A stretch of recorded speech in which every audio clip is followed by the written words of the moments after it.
আমৃত্যু ভালোবাসি তোকে সিজন 2 লেখিকা ফারজানা মনি, ভয়েস কভার আফরোজা আক্তার। খানবাড়িতে আজ খুশির জোয়ার। খানবাড়ির মেজ কর্তা মোজাম্মেল খানের একমাত্র ছেলে তানভীর খানের বিয়ে। খানবাড়ির প্রতিটি কোনায় কোনায় আজ আলোকসজ্জায় সজ্জিত। অনুষ্ঠানের কোথাও কোনো কৃপণতা রাখেননি আলী আহমদ খান এবং মোজাম্মেল খান।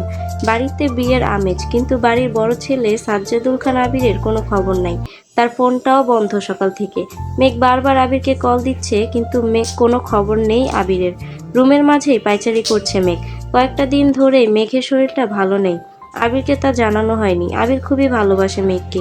মেঘ চায় না আবির শুধু শুধু মেঘকে নিয়ে চিন্তা করুক, কিন্তু আজ শরীরটা একটু বেশিই খারাপ। তার মাঝে বড় ভাই তানভীর এবং নিজের সবচেয়ে কাছের বান্ধবী বন্যার বিয়ে। তানভীরের ডাকে হঠাৎ মেঘের ধ্যান ভাঙল। জিজ্ঞাসা করলো, ভাইয়ার কোনো খবর পাওয়া গেল? না ভাইয়া, তুমি একটু রাকিব আর রাসেল ভাইয়াকে কল দিয়ে জিজ্ঞেস করো তারা কিছু জানে কিনা। তানভীর, ঠিক আছে, তুই টেনশন করিস না, ভাইয়া চলে আসবে।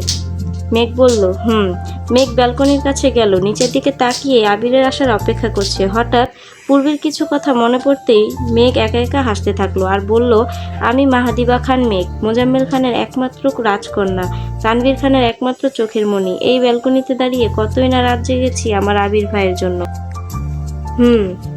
আমার আবির, আজ কোনো লুকোচুরি নেই, নেই কোনো দ্বিধা। আমার আবির, আমার আবির, আমার আবির। চাচাতো ভাইয়ের জন্য কতই না পাগলামি করেছি, আজ আমি তাকে পেয়ে পরিপূর্ণ। আমার জীবনের উপহার হলো আবির ভাইয়ের মতো একজন স্বামী পাওয়া। আজ আবির ভাইয়ের পুরনো একটা চিঠি খুব করে মনে পড়ছে। নীল দিগন্তের ওই উড়ন্ত মেঘেরা জানে কত না স্বপ্ন উড়িয়েছি বেনামি খামে। হঠাৎ ফোনের টুংটাং শব্দে ধ্যান ভাঙলো মেঘের। দেখলো আবির নামে সেভ করা নাম্বার থেকে মেসেজ। মেঘ মুচকি হেসে মেসেজটি পড়া শুরু করলো। ম্যাম, সরি এতটা টেনশন দেওয়ার জন্য, আমি একটু ব্যস্ত ছিলাম। মেঘ বিছানায় গিয়ে বসতে মনে হলো সারা রাত যে শান্তির ঘুম তার চোখেই নেমে এসে।